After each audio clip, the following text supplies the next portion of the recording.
باللہ من الشیطان الرجیم بسم اللہ الرحمن الرحیم الحمد للہ والصلاة والسلام علی رسول اللہ وآلہ آل اللہ واللعنة الدائمة علی اعدائہم اعداء اللہ من یوم عداوتہم الی یوم لقاء اللہ اما بعد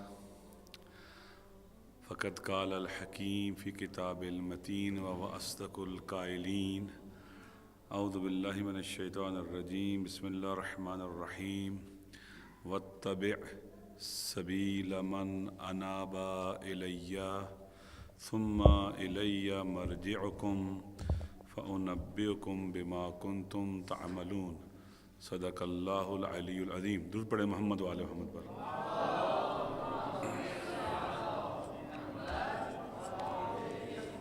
خداوند متعال کی بارگاہ میں دعا ہے کہ خالق کائنات ہماری اس نشست کو اپنی عبادت قرار دے، اسے اپنے قرب کا وسیلہ بنا دے۔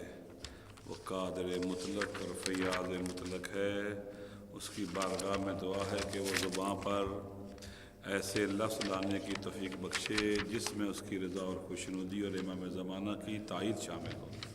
درود پڑھیں محمد والے ہم پر۔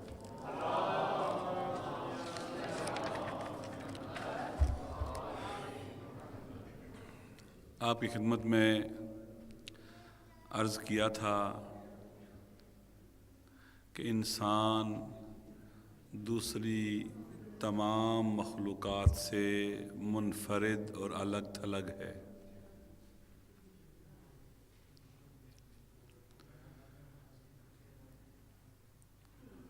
علماء علم منطق نے جب انسان کی شناخت کے بارے میں گفتگو کی تو ارشاد فرمایا علماء نے، الانسان حیوان ناطق، انسان ایک بولنے والا حیوان ہے۔ نطق کرنے والا حیوان ہے انسان، جو قوت گویائی رکھتا ہے اور دوسروں تک ما فی الضمیر پہنچا سکتا ہے، اسے ہم انسان کہتے ہیں۔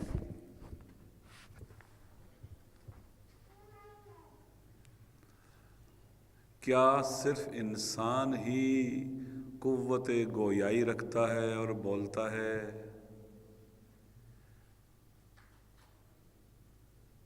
قرآن مجید میں اگر ہم مطالعہ کریں تو ایک مقام پر، آواز کم رکھیں آپ سب، ایک مقام پر ارشاد خداوندی ہے، یہ گنہگار اور مجرم لوگ کہیں گے قالوا لجلودہم لما شہدتم علینا، وہ اپنی جلد سے کہیں گے کہ تو نے ہمارے خلاف گواہی کیوں دی؟ اپنی جلد سے کہیں گے کہ تو نے ہمارے خلاف گواہی کیوں دی؟ یہ قرآن ہے۔ تو وہ جلد پکار اٹھے گی، کیا کہے گی؟ انطقنا اللہ الذی انطق کل شیء، ہمیں اس خدا نے بولنے کی طاقت دی ہے اور بلوایا ہے جس نے ہر شے کو بلوایا ہے اور قوت گویائی دی ہے۔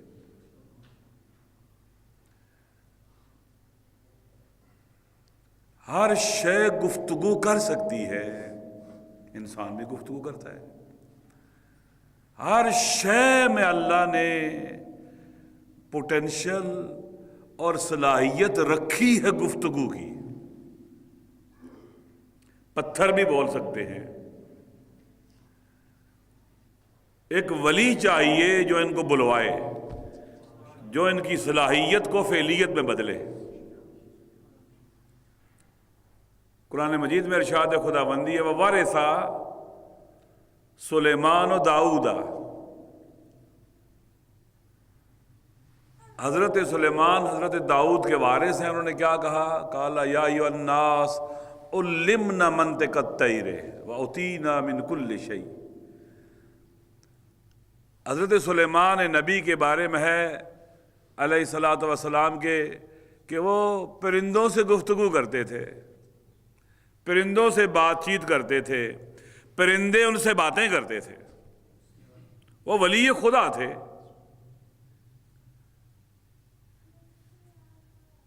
پرندے میں جو صلاحیت موجود تھی اس کو انہوں نے فعلیت بخشی اور وہ گفتگو کرنا شروع ہو گیا۔ معروف ہے معجزات پیغمبر گرامی علیہ الصلوۃ والسلام میں سے ہے کہ سنگریزہ آپ کی رسالت کی گواہی اور شہادتین پڑھتا تھا۔ سنگریزہ بول اٹھا اور اسے شہادتین پڑھا۔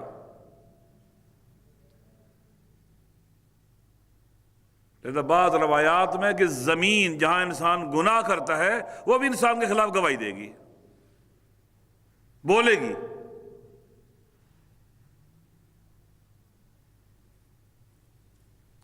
لہذا فقط انسان بولنے والا نہیں ہے، ہر شے گفتگو کر سکتی ہے اور بول سکتی ہے، اگر اس کی یہ صلاحیت فعلیت میں بدل جائے، پریکٹیکلی سامنے آ جائے۔ جیسے ماچس کی تیلی میں صلاحیت ہے شعلہ بننے کی، اگر ضروری لوازمات مہیا ہو جائیں تو وہ کیا ہو جائے گا؟ وہ شعلہ بن جائے گی، وہ شعلہ بن سکتی ہے، اس کے اندر صلاحیت موجود ہے، اس کے اندر استعداد موجود ہے۔ جب شرائط شعلہ بننے کی آ جائیں گی تو وہ کیا ہو جائے گی؟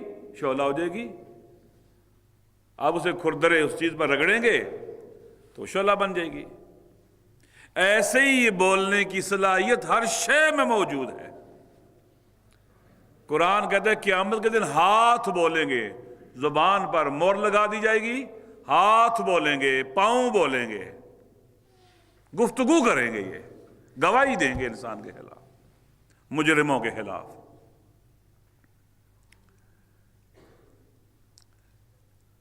انسان میں قوت گویائی جو بالفعل وجود میں آتی ہے، پیدا ہوتا ہے تو بول سکتا ہے آہستہ آہستہ۔ بے پناہ صلاحیتیں انسان کے اندر موجود ہیں۔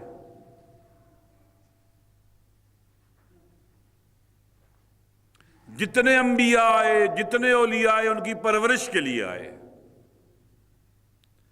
جتنی آسمانی کتابیں نازل ہوئیں انہی صلاحیتوں کی پرورش کے لیے ہوئیں۔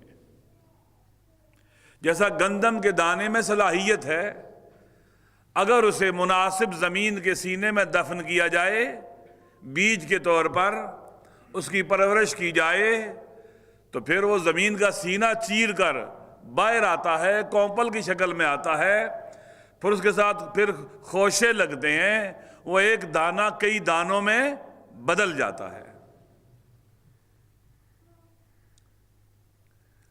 ایسے ہی انسان کے وجود کی زمین میں بے پناہ صلاحیتوں کے بیج ہیں۔ انسان میں اور باقی حیوانات میں ایک فرق ہے، وہ یہ کہ یہ انسان جب دنیا میں آتا ہے تو یہ ظاہری طور پر انسان کی شکل میں آتا ہے،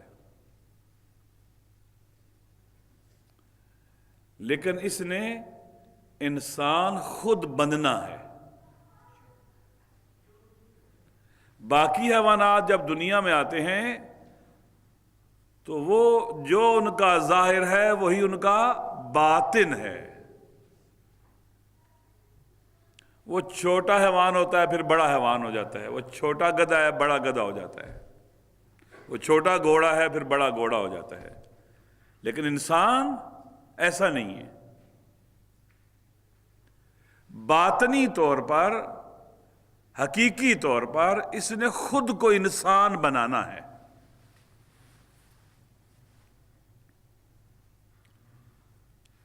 جیسی جیسی اس کی صفات بنتی چلے جائیں گی ویسا ہی اندر سے بنتا چلا جائے گا۔ سیر الی اللہ اصل میں انسان بننے کا سفر ہے۔ خدا کی طرف سفر انسان بننے کا سفر ہے۔ جس آیا کو میں نے عنوان سخن قرار دیا ہے، اس میں خداوند متعال کا ارشاد ہے وَاتَّبِعْ سَبِيلَ مَنْ أَنَابَ إِلَيَّ،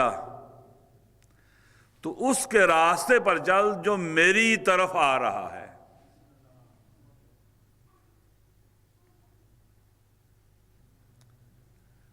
ہم سورہ حمد میں بھی دعا کرتے ہیں، بسم اللہ الرحمن الرحیم۔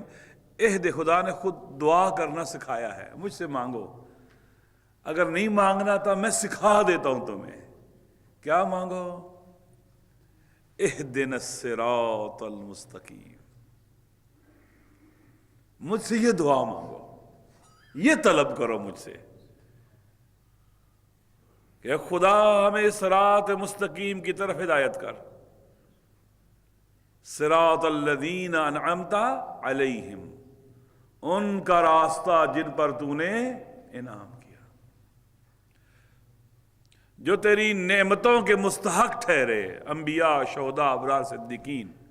یہ راستہ انسان بننے کا راستہ ہے، حقیقی انسان بننے کا راستہ ہے۔ انسان جب اس دنیا میں آتا ہے تو خود خدا نے قرآن مجید میں ارشاد فرمایا اِنَّا هَدَيْنَاهُ السَّبِيلَ إِمَّا شَاكِرًا وَإِمَّا كَفُورًا، ہم نے اسے ہدایت کا راستہ دکھایا ہے، اب اس کی مرضی ہے راہ ہدایت پر چلے اور شاکر بن جائے، یا راہ ہدایت کو چھوڑ کر کفران نعمت کرنے والا بن جائے، یہ اس کے اپنے اختیار میں ہے۔ لہذا یہ سفر ہم نے اپنے ارادے سے کرنا ہے، خود طے کرنا ہے، ہم نے اس راستے پر چلنا ہے۔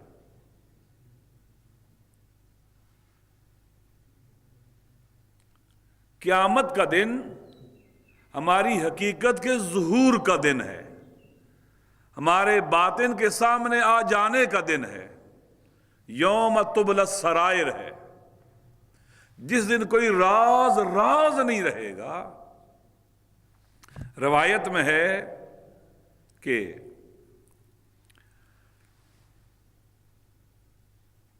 اس مضمون کے بہت زیادہ آیات اور روایات ہیں کہ انسان اپنے عمل میں گروی رہتا ہے، جیسا اس کا عمل ہے ویسا ہی یہ ہے۔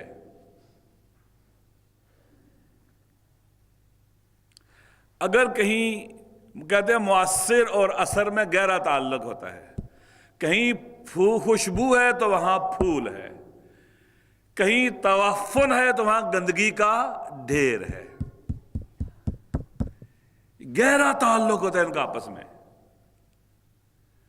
لہذا اللہ نے انسان کے اندر بے پناہ صلاحیتیں رکھی ہیں، ان صلاحیتوں کی پرورش کرنی ہے۔ انسان کے اندر ایثار کی صلاحیت موجود ہے، ایثار کرے۔ ایثار کا معنی یہ کہ دوسروں کو خود پر ترجیح دینا۔ اس ایثار کی صلاحیت کو جو بیج کی شکل میں اس کے وجود میں موجود ہے، اس کی پرورش کرے گا، پروان چڑھائے گا تو یہ ایثار کرنے والا بن جائے گا۔ اس طرح کی مختلف صلاحیتیں انسان کے اندر موجود ہیں، یعنی کمال کی طرف سفر بھی موجود ہے اور پستی کی طرف سفر کا بھی امکان ہے۔ قرآن مجید میں ارشاد خداوندی لَقَدْ ذَرَأْنَا لِجَهَنَّمَ كَثِيرًا مِنَ الْجِنِّ وَالْإِنسِ، خدا کہتے ہیں بہت زیادہ انسان اور جن جہنم میں جائیں گے۔ کیوں؟ لَهُمْ قُلُوبٌ لَا يَفْقَهُونَ بِهَا وَلَهُمْ أَعْيُنٌ لَا يُبْصِرُونَ بِهَا وَلَهُمْ آذَانٌ لَا يَسْمَعُونَ بِهَا أُولَٰئِكَ كَالْأَنْعَامِ بَلْ هُمْ أَضَلُّ أُولَٰئِكَ هُمُ الْغَافِلُونَ۔ کیوں؟ ہم نے ان کو عقل دی ہے، غور و فکر نہیں کرتے، اس لیے جہنم میں جائیں گے۔ انہیں آنکھیں دی ہیں، دیکھتے ہی نہیں ہیں، انہیں کان دیے ہیں، سنتے ہی نہیں ہیں۔ اولئک کالانعام، یہ حیوانوں کی طرح ہے، بل ہم اضل، بلکہ ان سے بھی بدتر ہے۔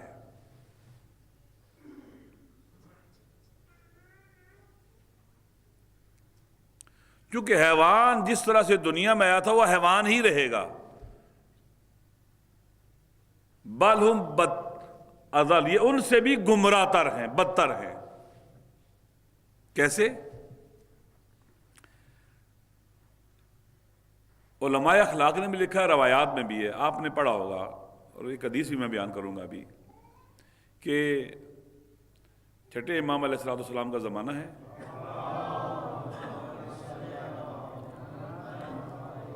ظاہراً ابو بصیر راوی ہے امام کے ساتھ، حج پہ گئے ہوئے ہیں، بہت رش ہے، اس کو دھکے لگتے ہیں تو کہتے ہیں مولا حاجی بہت زیادہ ہیں، اس سال تو حاجی بہت آئے ہیں۔ تو امام فرماتے ہیں ما اقل الحجیج و اکثر الزجیج، حیرت تو یہ ہے، حیرانگی تو یہ ہے کہ حاجی بہت تھوڑے ہیں اور شور شرابہ کرنے والے لوگ بہت زیادہ ہیں۔ اس کی نگاہ سے جب امام حجاب ہٹاتے ہیں، نابینا تھے یہ، تو ان کو جو لوگ ہیں مختلف حیوانوں کی شکل میں نظر آتے ہیں۔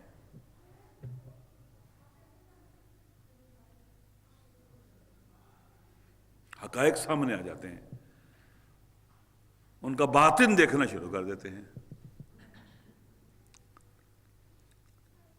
روایت میں ہے کہ جب اللہ کے نبی کو معراج کرائی گئی تو اللہ کے نبی نے کہا میں نے اپنی امت کے لوگوں کو 10 شکلوں میں، 10 حیوانوں کی شکلوں میں دیکھا، امت کے بعد لوگوں کو۔ یہ بہت اہم حدیث ہے، اس کو پڑھ دیتا ہوں۔ فرماتے ہیں کہ یہ مجموع البیان میں اس آیت کے ذیل میں روایت موجود ہے، یوم ینفخ فی الصور فتأتون افواجا، جس دن سور پھونکا جائے گا لوگ فوج در فوج اٹھیں گے اور آئیں گے۔ روایت یہ ہے کہ 10 طرح کے حیوانات کی شکلوں میں نے اپنی امت کے بعض لوگوں کو دیکھا۔ بعض لوگوں کو بندر کی شکل میں دیکھا۔ یہ کون لوگ تھے؟ یہ وہ لوگ تھے جو لگائی بجائی کا کام کرتے تھے، جو معاشرے میں جن کا کام ہی لگائی بجائی ہے، ادھر کی بات ادھر، ادھر کی بات ادھر، یہ بندر کی شکل میں تھے۔ یعنی انسان یہ کام اتنی بار کرتا ہے، اتنی بار کرتا ہے، راسخ ہو جاتی ہے صفت اس کے اندر۔ جب صفت راسخ ہو جاتی ہے، اسے علماء اخلاق کہتے ہیں یہ ملکہ بن گیا ہے، یعنی اتنی پکی ہو گیا، بٹ آٹومیٹکلی یہ کام کرے گا، بغیر سوچے بھی کرتا رہے گا۔ یعنی جو بھی عمل انجام دیں گے اس کے اثرات نظر آئیں گے۔ حیوان کی شکل میں، بندر کی شکل میں۔ اور بعض لوگ جو ہیں وہ خنزیر کی شکل میں نے دیکھا ہے۔ وَأَمَّا الَّذِينَ بِصُورَةِ الْقِرَدَةِ فَالْقَطَّاعُ مِنَ النَّاسِ، وہ لگائی بجائی کرنے والے لوگوں میں۔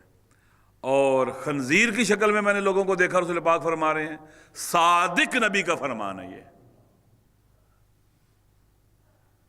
یہ کون لوگ تھے؟ فَأَهْلُ السُّحْتِ، یہ حرام مال کھانے والے لوگ تھے، حرام سے اجتناب نہیں کرتے،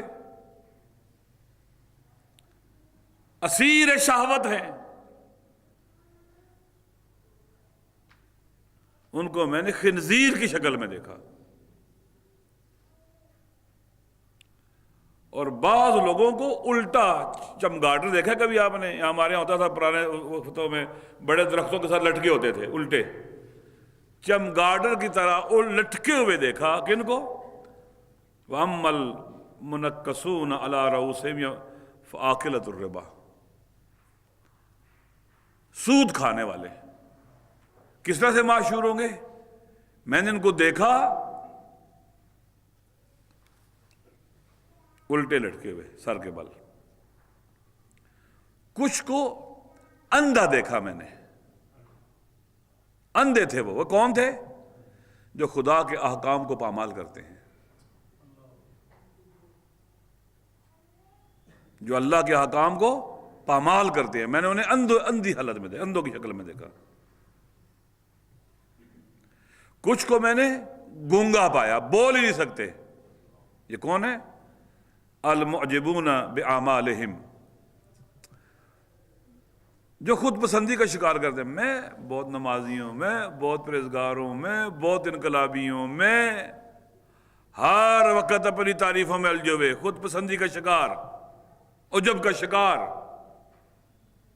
بہت بولتے ہیں۔ جہاں ایک بندہ بات کرے، جب تک اپنی 10 تعریفیں نہ کر لیں، اپنے 10 کام گنوا نہ لیں، ان کو سکون نہیں ملتا۔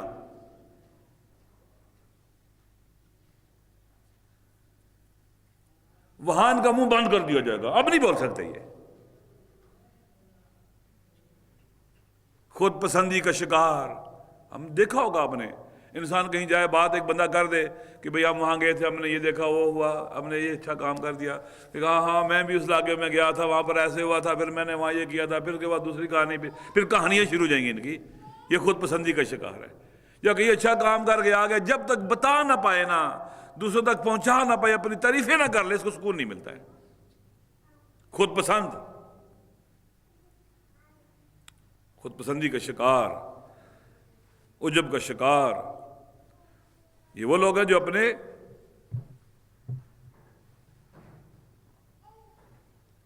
اپنی تعریفیں کرتے رہتے ہیں۔ والذین یمزحون بألسنتہم، کچھ لوگ تھے جو اپنی زبانوں کو کھا رہے تھے، ان کی زبانیں لمبی تھی اور ان کی غذا ان کی زبانوں کو چبانا اور کھانا تھا، اپنی زبان کھا رہے تھے۔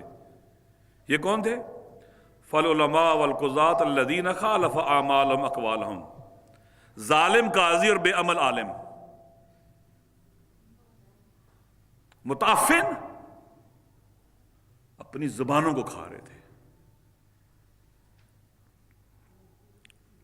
میں آپ کی خدمت میں پہلی عرض کر دوں، میں جو آپ سے زیادہ اخلاقی باتیں کر رہا ہوں، یہ میں اپنے لیے کرتا ہوں۔ آپ مجھے سمجھے کہ میں بہت جانتا ہوں، نہیں، کہیں اس کا میں شکار نہ ہو جاؤں۔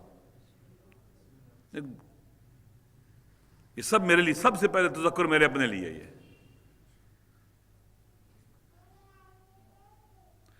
اور بعض لوگ اس طرح سے معشور، وہاں میں نے دیکھا ان کو کہ ان کے ہاتھ اور پاؤں کٹے ہوئے، رسول پاک فرماتے ہیں۔ یہ کون لوگ تھے؟ جو اپنے ہمسایوں کو تکلیف دیتے تھے، ہمسایوں کو اذیت میں رکھتے تھے، پریشان رکھتے تھے ہمسایوں کو۔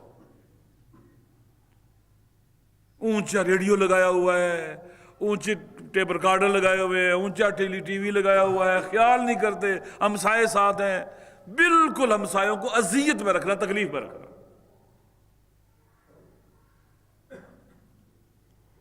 یہ صفت جو ہمسایوں کو تکلیف دینے والی ہے، اگر انسان کے اندر راسخ ہو جائے تو رسول پاک نے ان کو کس حال میں دیکھا؟ ان لوگوں کو، ان کے ہاتھ اور پاؤں کٹے ہوئے ہیں، بیچارگی کی حالت میں دیکھا ہے۔ بیچارے ہیں جو اپنے ہمسائے کو ہر وقت بیچارہ بنا کے رکھتے تھے، اب یہ خود بیچارے بنے ہوئے ہیں۔ ہمسائے کے بہت حقوق ہیں۔ اسی طرح سے کچھ لوگوں کو ایسی شاخوں پر لٹکایا گیا ہوگا جو آگ کی شاخیں ہیں۔ میں نے ان کو اس حالت میں دیکھا۔ یہ کون تھے؟ یہ وہ لوگ تھے جو اپنے مومن بھائیوں کی رپورٹنگ کرتے ہیں، حکومتوں کو، ان کی جاسوسی کرتے ہیں، جا کے ان کی شکایتیں کرتے ہیں حکمرانوں کو۔ ان کو میں نے رسول پاک فرمایا تھا کیسے دیکھا کہ آگ کی شاخوں پر لٹکا ہوا انہیں پایا میں نے۔ یہ جو سمجھتے کہ ہم دوسرے کو تکلیف دے رہے ہیں، اپنے لیے آگ کی شاخ بنا رہے ہیں جس پر خدا نے لٹکائے گا۔ وَالْمُصَلَّبُونَ عَلَى جُذُوعٍ مِّن نَارٍ فَالسُّعَاةُ مِنَ النَّاسِ إِلَى سُلْطَانٍ، وہ لوگ جو آگ والی شاخوں پر لٹکے ہوئے ہوں گے، انہیں سولی چڑھایا گیا ہوگا۔ المصلبون، انہیں سولی چڑھایا گیا ہوگا۔ یہ کون لوگ ہیں؟ فَالسُّعَاةُ مِنَ النَّاسِ إِلَى سُلْطَانٍ، حکمرانوں کو لوگوں کی شکایتیں کرنے والے، ان کی رپورٹنگ کرنے والے، ان کو نقصان پہنچانے کے لیے ان تک اطلاعات دینے والے، فراہم کرنے والے۔ میں نے دیکھا ہے بہت سی شہروں میں ایسے ہو رہا ہے، اپنے ہی مسلمان مومن بھائیوں کی شکایتیں کر کے ان کو پھنسواتے ہیں۔ یہ صفت اگر انسان میں راسخ ہو جائے بار بار عمل انجام دینے سے، یہ اس کا ظہور پھر قیامت کے دن کیسے ہوگا؟ جیسے اللہ کے نبی بتلا رہے ہیں۔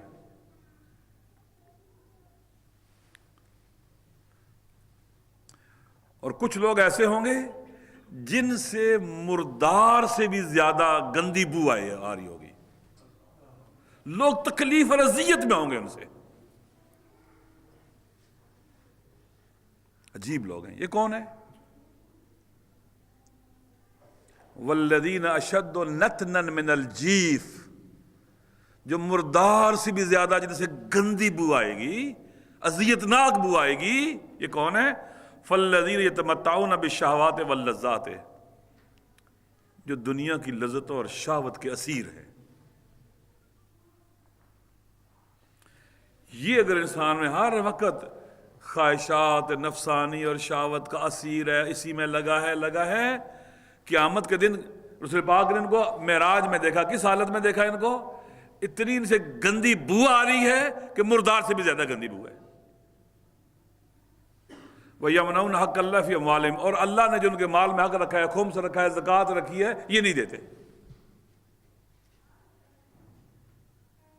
یہ نہ دینے کا نتیجہ یہ ہے، پھر پرواہ ہی نہیں کرتے، نہیں دینا ہے ہم نے، یہ ہمارا مال ہے، مالک بنے ہوئے ہیں۔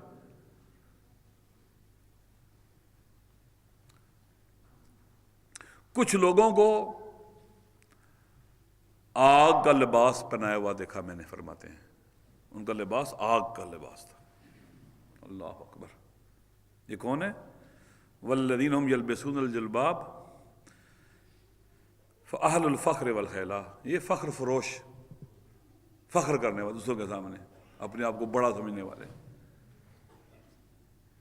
غرور اور تکبر کرنے والے، ان کو آگ کا لباس پہنایا ہوا میں نے دیکھا، اللہ کے نبی فرماتے ہیں۔ بس دیکھا آپ نے، یہ روایت ہمیں اس طرح متوجہ کرتی ہے کہ قرآن مجید میں ایک آیت ہے، وَإِذَا الْوَحُوشُ حُشِّرَتْ، قیامت کے دن حیوانات، وحوش کیا ہوں گے؟ معشور ہوں گے۔ یہ کون سے کیڑے مکوڑے، یہ والی بلیاں معشور ہوں گے، یہ کتے معشور ہوں گے؟ نہیں، یہ وحوش کون ہے؟ یہی جو ظاہری طور پر انسان ہے، اس نے ایسے اعمال انجام دیے کہ قیامت کے دن حیوانوں کی شکل میں معشور ہوں گے۔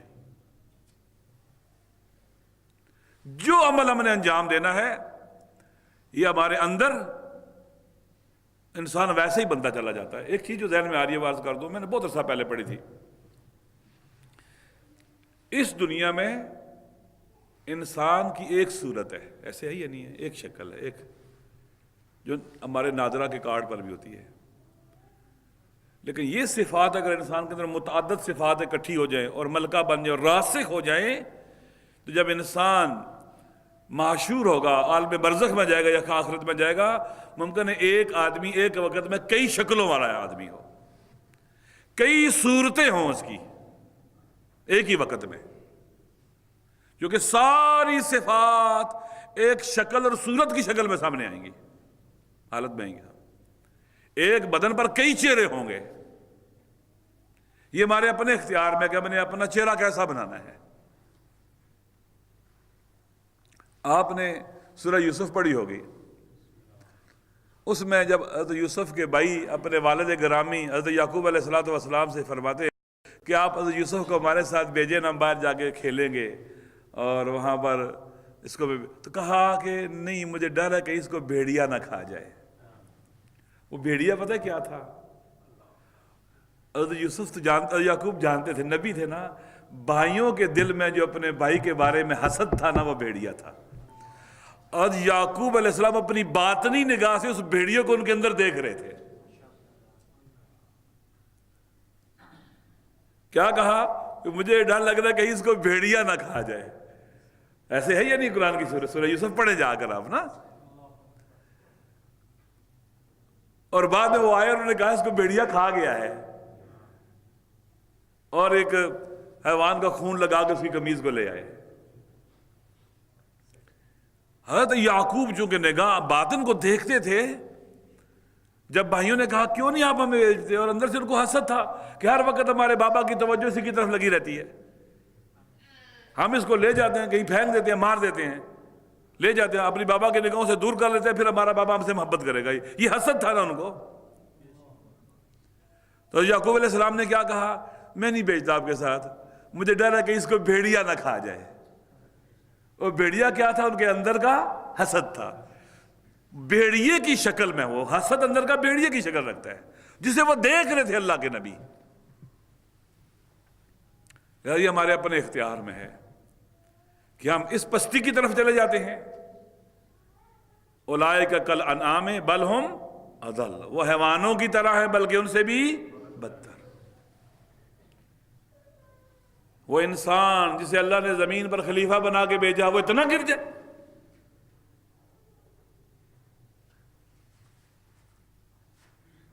ثم رددناه اسفل سافلین، جہالت کے کنویں میں گرا ہوا ہے، اب جہالت کے کنویں سے نکلتا ہے، حبل اللہ کو پکڑ کر اپنی جہالت ختم کرتا ہے، علم حاصل کر لیتا ہے، تکبر کے کنویں میں گر جاتا ہے، غرور کے کنویں میں گر جاتا ہے۔ غرور کے کنویں سے خدا نہ خاصا وہاں گر گیا ہوا ہے، نکلتا ہے تو لالچ کے کنویں میں گر جائے گا، حسد کے کنویں میں گر جائے گا۔ یہ اپنے اختیار میں ہے، ہم نے واپس لوٹنا۔ ضرور پڑھ لیں محمد والے محمد پر۔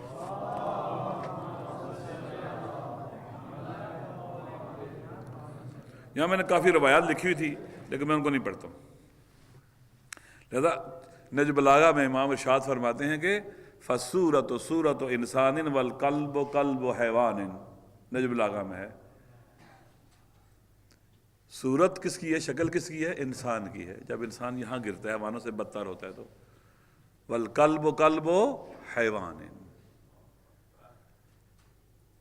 شکل انسانی ہے، باطن حیوانی ہے۔ اب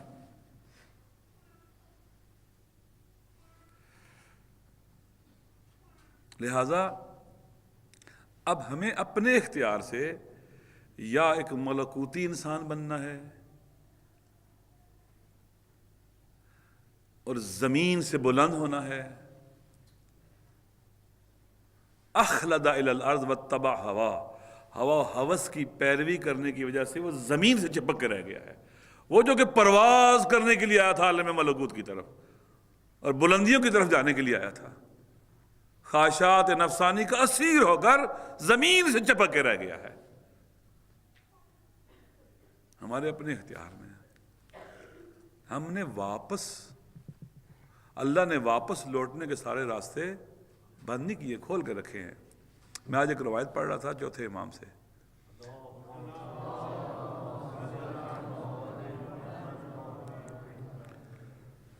فرماتے ہیں کہ مجھے حیرانگی ہوتی ہے اس انسان کے اوپر کہ وہ غذا جو اس کے بدن کے لیے نقصان دہ نہیں کھاتا، لیکن وہ گناہ جو اس کی عاقبت کو برباد کر دیتا ہے اس سے نہیں بچتا۔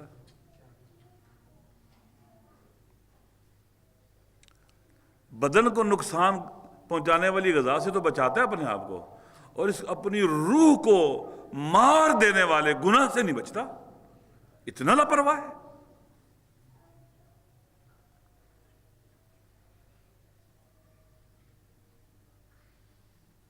گناہ انسان کو برباد کر دیتا ہے، گناہ انسان کی زندگی کو ختم کر دیتا ہے۔ یہاں تک نوبت آ جاتی ہے کہ اللہ اپنے نبی سے کہتا ہے وَمَا أَنْتَ بِمُسْمِعٍ مَنْ فِي الْقُبُورِ۔ اب وہ نبی جو زندگی اور حیات دینے کے لیے آیا ہے وہ بھی زندہ نہیں کر سکتا اس کو، ایک وقت وہ آتا ہے، خدا نہ کرے۔ گناہ چونکہ سرکشی اور عصیان ہے، اور خدا کی، میں چند دن پہلے کتاب پڑھ رہا تھا، روایات پڑھ رہا تھا، انشاءاللہ بعد میں عرض کروں گا، گناہ جب انسان کرتا ہے خدا کے سامنے تو ایک بے شرم اور بے حیا انسان ہوتا ہے جسے خدا کا حیا نہیں ہے۔ انتہائی بے شرم ہے یہ. عام لوگوں کا خیال کرتا ہے، ان کے سامنے حیا کرتا ہے، شرم کرتا ہے.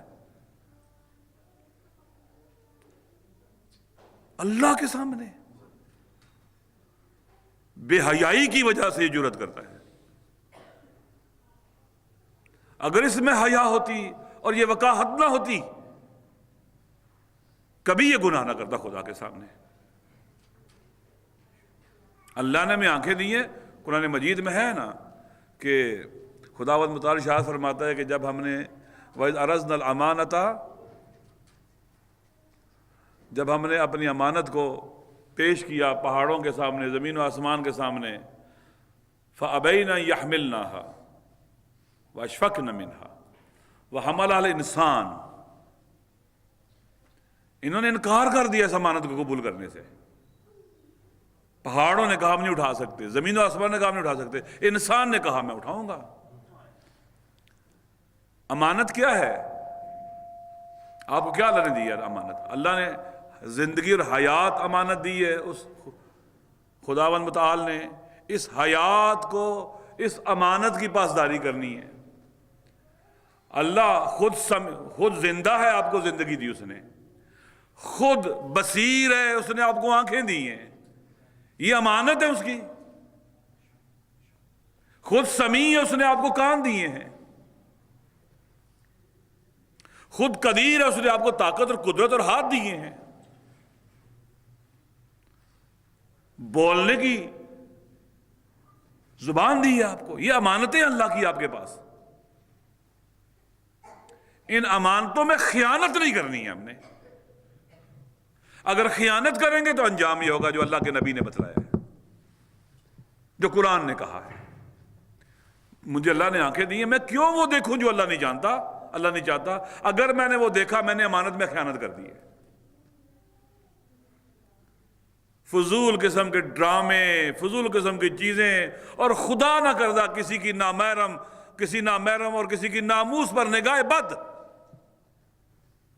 خیانت ہے. کانوں سے وہ چیزیں سننا جو نہیں سننا، یہ خیانت ہیں. خدا نہ کرے ایک وقت وہ ہے جب انسان گناہ کو گناہ ہی نہ سمجھے. واپسی کا سفر توبہ کا سفر. توبہ ان تمام دردوں کی دوا ہے. گناہ سے جدائی اور فراق، غفلت سے نکلنا، متوجہ ہونا، یہ واپسی کا سفر ہے. اور جب واپس لوٹیں گے تو خدا کہتا ہے ان اللہ یغفر الذنوب جميعا، میں سارے گناہ بخش دوں گا آپ کے. اب واپس تو ہو. میں ایک جگہ پڑھ رہا تھا کہ انسان کے بدن میں جب بیماریاں پیدا ہوتی ہیں تو اس کے بدن کے اندر وائٹ سیلز ہوتے ہیں جو بیماریوں کا مقابلہ کرتے ہیں نا. ایسے ہے یا نہیں ہے؟ ایسے ہی ہے. وائٹ سیلز جو ہوتے ہیں کیا کرتے ہیں؟ بیماریوں کا کیا کرتے ہیں؟ مقابلہ کرتے ہیں. وہ کام جو بدن میں وائٹ سیلز کرتے ہیں نا، روح کے لیے توبہ کرتی ہے، صاف کر کے رکھ دیتی ہے، تمام آلودگیوں کو ختم کر کے رکھ دیتی ہے. توبہ، واپسی. میں نے اس دن بھی عرض کیا تھا، واپسی کے لیے اس واپسی کا نام کیا ہے؟ جہاد اکبر ہے. یہ کیا ہے؟ جہاد اکبر. ایک جہاد اصغر ہے، ایک جہاد کبیر ہے، ایک جہاد اکبر ہے. امریکہ وغیرہ سے لڑنا، اسرائیل سے لڑنا، یہ جہاد کبیر ہے. آل سعود سے لڑنا، یہ کیا؟ جہاد کبیر ہے. یہ جہاد کبیر ہے. اس وقت جو تکفیریوں سے لڑنا جہاد کبیر ہے. اپنے نفس سے لڑنا کیا؟ جہاد اکبر ہے.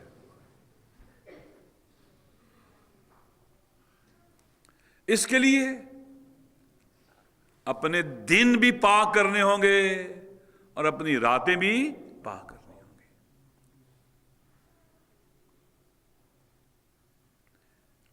ایک وقت رات کے اندر، رات کے حصے میں عبادت کے لیے رکھنا ہوگا.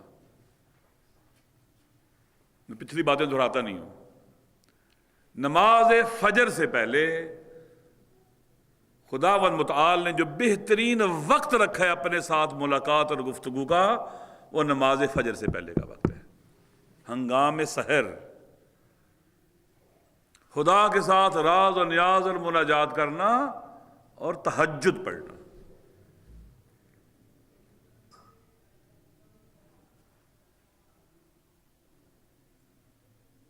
میں آج ایک واقعہ پڑھ رہا تھا آیت اللہ مرزا جواد ملکی تبریزی کا۔ اس سے پہلے کو واقعہ سناؤں۔ خداوند متعال ملائکہ سے جب کوئی جوان اٹھتا ہے نماز تہجد کے لیے تو ملائکہ سے کہتا ہے، فخر و مباحات کرتا ہے، میرے اس جوان بندے کو دیکھو جو آدھی رات کے بعد اٹھا ہے میری بندگی اور عبادت کے لیے اور مجھ سے ملاقات کے لیے۔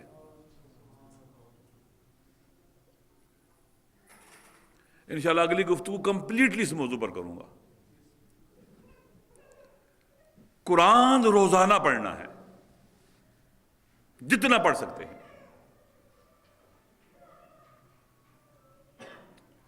کثرت سے درود شریف پڑھنا ہے۔ درود شریف انسان کے پورے وجود اور اس کی روح کو سیکل کرتا ہے۔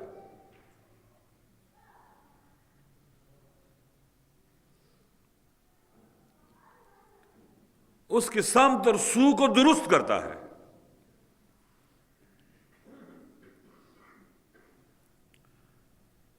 کیا کہتے ہیں جب یہ گاڑی چلتے ہوئے ذرا صحیح نہ چلے تو کہیں لے جاتے ہیں نا، کیا اس کو کہتے ہیں وہ؟ الائنمنٹ۔ درود شریف، قرآن کی تلاوت اور فرائض کی انجام دہی اور گناہ سے بچنا انسان کی روح کی الائنمنٹ کرتا ہے، اس کی درست ڈائریکشن کو درست کر دیتا ہے۔ درود شریف کا بہت اثر ہے۔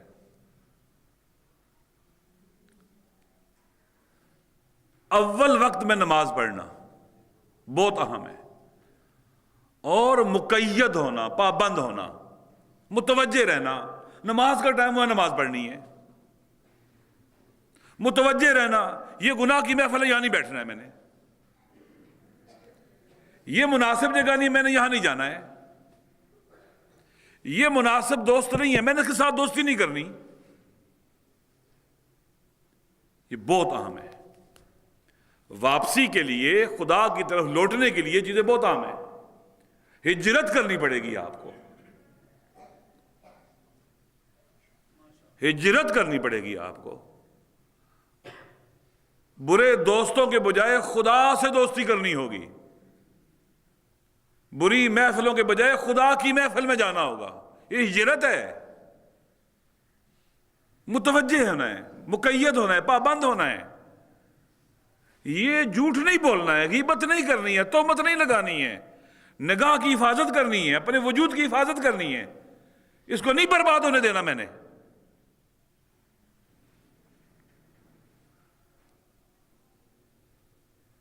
لہذا پابند ہونے، جو ہی اذان کا وقت ہو، نماز ہو، کوشش کرے خود اذان دیں۔ میں آج آپ کو کہہ رہا ہوں، جنہیں میں نے چند دن پریکٹس کیا، میں اذان دیتا رہا ہوں۔ میں نے کہا کہ ایسا نہ ہو کہ میں خود آپ کو کہوں اور خود یہ عمل نہ کروں۔ اذان دینا خود بہت ثواب ہے۔ گھر میں اذان دیں، اپنے گھر میں اذان دیں نماز کے لیے، اس میں برکت ہے۔ یہ نہیں کہ نماز کا وقت ہوا ہے پرواہ نہیں ہے،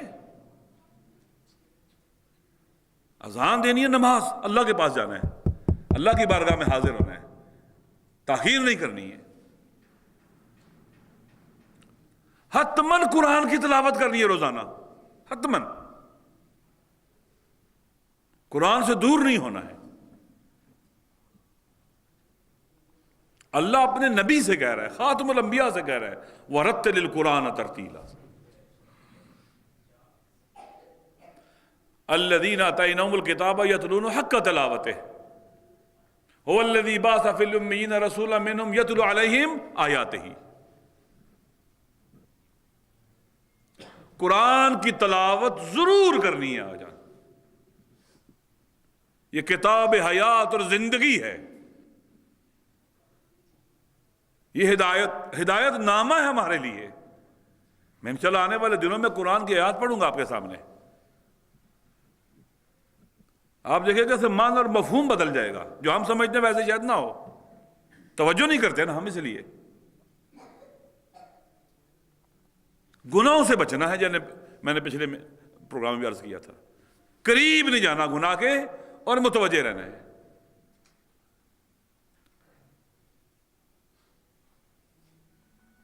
والدین کا احترام کرنا ہے. ادب والدین کا بہت ضروری ہے. میں چند دن پہلے پڑھ رہا تھا سید ہاشم حداد کا واقعہ. غور سے سنیں اس بات کو. علامہ قاضی طباطبائی قدس سروں کے شاگرد تھے. یہ سیر و سلوک میں آیت اللہ بہجت علامہ طباطبائی کے استاد کے یہ اکٹھے شاگرد تھے سارے. یہ عالم دین نہیں تھے البتہ. تو ان کے پاس ایک شخص گیا. اس نے کہا کہ مجھے کچھ ذکر بتائیں, میں ذکر کیا کروں. تو چونکہ یہ باطن کو دیکھتے تھے اسے کہنے لگے کہ پہلے جا گھر میں, تو جو گھر میں بد اخلاقیاں کرتا ہے وہ ختم کر. اپنی زوجہ کی توہین کرتا ہے, گھر والوں کو تنگ کرتا ہے, بے جا انہیں اذیت کرتا ہے. پہلے اپنے اندر گراؤنڈ تو بنا پیدا کر, زمینہ تو بنا کہ تجھے کوئی ذکر بتایا جائے خدا کا, اس کا اثر ہو تیرے اوپر.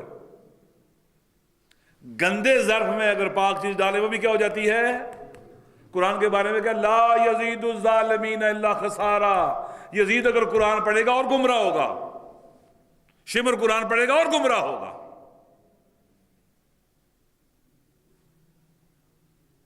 کہتے 3 دن بعد آیا, گھر گیا, معافی مانگی اپنی زوجہ سے, اپنے بچوں سے, ان کو راضی کیا اپنی زوجہ کو, پھر آیا. اثر ہوتا ہے. ماں باپ کی بے ادبی, بے احترامی انسان سے توفیقات سلب کر لیتی ہے. کتنے لوگ ہیں جو اپنی والدہ اور والد کی خدمت کرنے کے نتیجے میں اللہ کے ولی بن گئے اور خدا نے اپنے ان کے درمیان حجاب ختم کر دیے.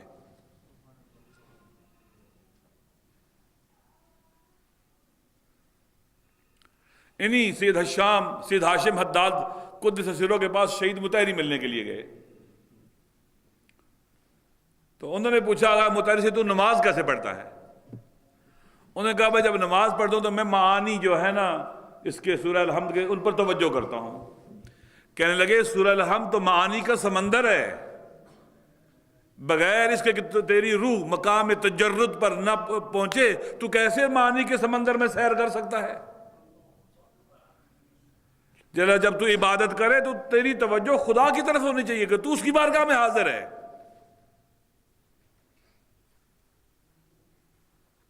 میں کتاب میں پڑھ رہا تھا آیت اللہ محمد حسین تہرانی, بہت بڑے عالم دین گزرے قدس سروں. وہ نقل کرتے کہ شہید مطہری جب ان سے ملے تو انہوں نے شہید مطہری سے جب گفتگو کرنا شروع کی تو شہید مطہری رونا شروع ہو گئے اور بلند آواز سے روتے رہے. رونا خاموشی رکتا نہیں تھا ان کا, روتے ہوئے محفل سے باہر نکلے. اور اسی ملاقات میں انہوں نے شہید مطہری سے کہا کہ تو شہید ہو جائے گا.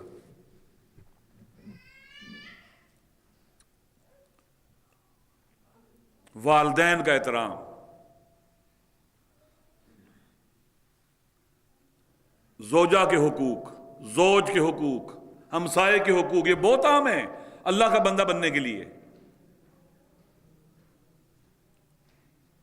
ہمیں تو اپنے ہمسائے کا پتہ ہی نہیں ہوتا کہ رہتا کون ہے یہاں پر. یہ حالت ہے ہماری. استاد کے حقوق, میں نے بعض بزرگوں کے بارے میں پڑھا ہے کہ استاد سے انہوں نے معافی مانگی. استاد جب آپ پڑھا کے اٹھے تھے تو میں بیٹھا رہا تھا آپ کے سامنے, آپ کھڑے تھے, مجھے معاف کر دے, یہ بے ادبی ہوئی ہے مجھ سے. تیرے 3 والد ہیں, ایک جس سے تو پیدا ہوا ہے, ایک جس سے تجھے تعلیم دی ہے, ایک جس سے تجھے بیٹی دی ہے. تیرے باپ ہیں, والد ہیں. اگر ان کی بے احترامی کرے گا خدا سلب توفیق کرے گا. اثر ہوتا ہے, ہر عمل کا کیا ہے اثر ہے. لہذا ہم جو بھی عمل انجام دیں ہمیں احساس ہونا چاہیے کہ اس کا ہماری روح اور ہمارے دل پر اثر ہوگا. اور بعض اوقات یہ گناہ اور یہ بے ادبیاں, بے احترامیاں, لاپرواہیاں انسان کے دل کی زمین کو بنجر بنا دیتی ہیں, یہاں تک یہ پھر دل مر جاتا ہے. پھر اللہ اپنے نبی سے بھی کہتا ہے تو اس کو زندہ نہیں کر سکتا، اب یہ مر گیا ہے، تب خدا نہ کرے انسان وہاں پہنچ جائے۔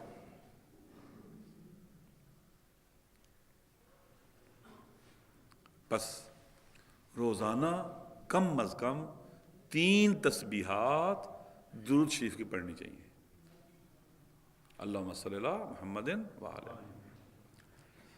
روزانہ جتنا ممکن اور میسر ہے قرآن پڑھنا میسر ہے، فقرؤ ما تیسر من القرآن۔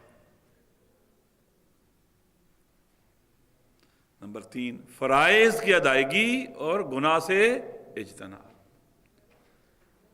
اور حقوق بھی ادا کرنے ہیں ساتھ ساتھ، گرچہ وہ بھی فرائض میں آتے ہیں لیکن حقوق کو واضح کر کے، حقوق گھر والوں کے حقوق، اولاد کے حقوق، ہمسائے کے حقوق، استاد کے حقوق، والدین کے حقوق، توجہ دینی ان کی طرف۔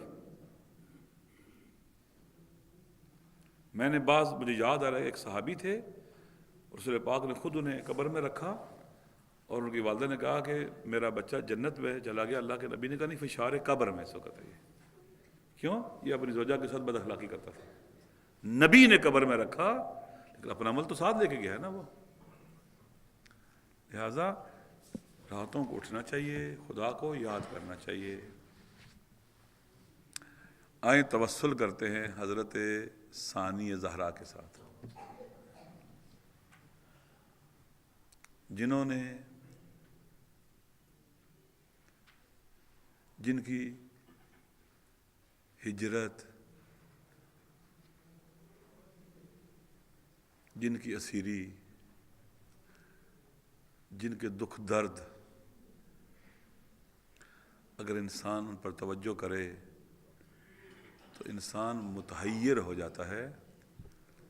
اس کے باوجود جب ابن زیاد نے بی بی سے کہا کیف رأیت صنع اللہ بأخیک، تو نے اپنے بھائی کے ساتھ اللہ کے صنع اور عمل کو کیسے پایا ہے؟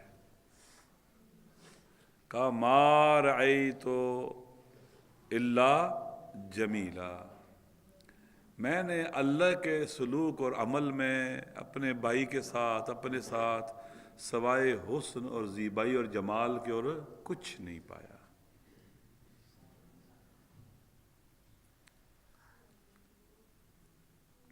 جب ہم نے مدینہ چھوڑا، راہ خدا میں ہجرت کی، یہ بھی اللہ کی طرف سے دی ہوئی فضیلت تھی، اور اس میں بھی جمال اور حسن تھا کہ ہم اللہ کے راستے میں گھر سے نکلے ہیں۔ جب ہم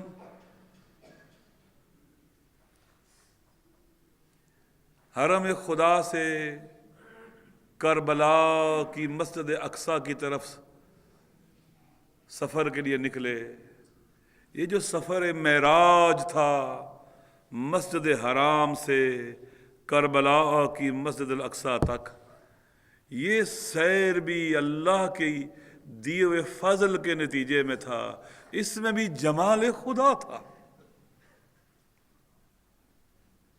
ہم کربلا پہنچ گئے، 7 محرم کو ہمارا پانی بند ہو گیا، ہم پیاسے تھے، ہم اللہ کی راہ میں پیاسے تھے، اس کے دین کی خاطر پیاسے تھے۔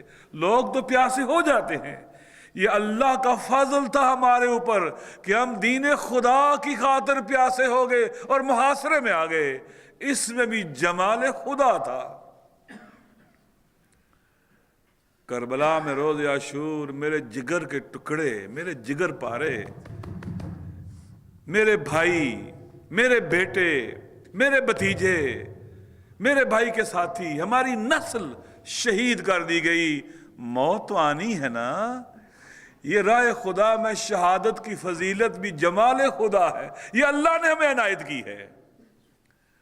اور پھر جب شام غریبہ آ گئی، ہمارے خیموں کو لوٹ لیا گیا، ہماری چادروں کو لوٹ لیا گیا، ہمارے سر زخمی ہو گئے، ہمیں تازیانے مارے گئے، ہمیں تماچے مارے گئے، ہمارے خیموں کو آگ لگا دی گئی، ہم صحرائے کربلا میں دوڑ رہے تھے ہمارے بچے۔ یہ سارا ظلم جو ہمارے پر ہو رہا تھا، یہ راہ خدا میں استقامت کی وجہ سے تھا۔ اس صبر کی وجہ سے تھا کہ ہم ٹوٹے نہیں ان کے ظالموں کے مقابلے میں، ہم نے ہمت نہیں ہاری ان یزیدوں کے مقابلے میں۔ یہ فضیلت صبر کی فضیلت بھی اللہ نے ہمیں دی تھی، اس میں بھی جمال خدا تھا۔ یہ صبر کی نعمت سے جو اللہ نے ہمیں نوازا تھا، اس میں جمال خدا تھا۔ ایت اللہ جوادی عاملی ارشاد فرماتے ہیں کہ بعض مقامات کربلا میں ایسے ہیں جہاں ثانیہ زہرا صابرہ نہیں ہے، شاکرہ ہے۔ کہتے ہیں جب آدھی رات تک بی بی یتیموں کو جمع کرتی رہی، کچھ زندہ ملے کچھ کی لاشیں اٹھا لائی، ان کو گنج شہداء کے قریب لا کے رکھا اور یتیم بچوں کو حوصلہ دیا، بیبیوں کو حوصلہ دیا۔ میں نے بعض علماء کی زبان سے سنا ہے 3 سال کے بچوں کی بھی نماز تہجد قضا نہیں ہے۔ یہ عام بچے نہیں ہیں، یہ آغوش حسین میں انہوں نے پرورش پائی ہے۔ انہوں نے ثانیہ زہرا عالمہ غیر معلمہ کی آغوش میں تربیت پائی ہے، یہ عام بچے نہیں ہیں۔ اس رات آدھی رات کے بعد ان کے پاس پانی نہیں تھا، انہوں نے وضو کر کے نماز تہجد شروع کی۔ ایت اللہ جوادی فرماتے ہیں میری شہزادی نے شب عاشور نماز پڑھی تھی، کھڑے ہو کے نہیں، کھڑے ہو کے پڑھی تھی، آج رات بیٹھ کے نماز شب پڑھی ہے۔ حدیث کی کتب میں نے پہلے بیان کیا کہ اللہ تعالیٰ ملائکہ کے سامنے فخر و مباحات کرتا ہے کہ جب کوئی نماز تہجد کے لیے اٹھتا ہے، میں کہوں گا اللہ اے کریم رب، جب یہ یتیم بچے، یہ بیبیاں جن کے سروں پہ چادریں نہیں ہیں، یہ جب آدھی رات کے بعد نماز تہجد پڑھ رہی تھی، تو نے کس کس کے سامنے فخر و مباحات کی تھی؟ یقیناً تمام انبیاء سے کہا ہوگا میری زینب کے سجدے دیکھو، تمام ملائکہ سے کہا ہوگا ان یتیم اور اسیروں کے سجدے دیکھو، اے حوا، اے حجرہ، اے مریم، اے آسیہ، اے خدیجۃ الکبریٰ، میری زینب کے سجدوں کو دیکھو۔ الا لعنۃ اللہ علی القوم الظالمین وسیعلم الذین ظلموا ای منقلب ینقلبون۔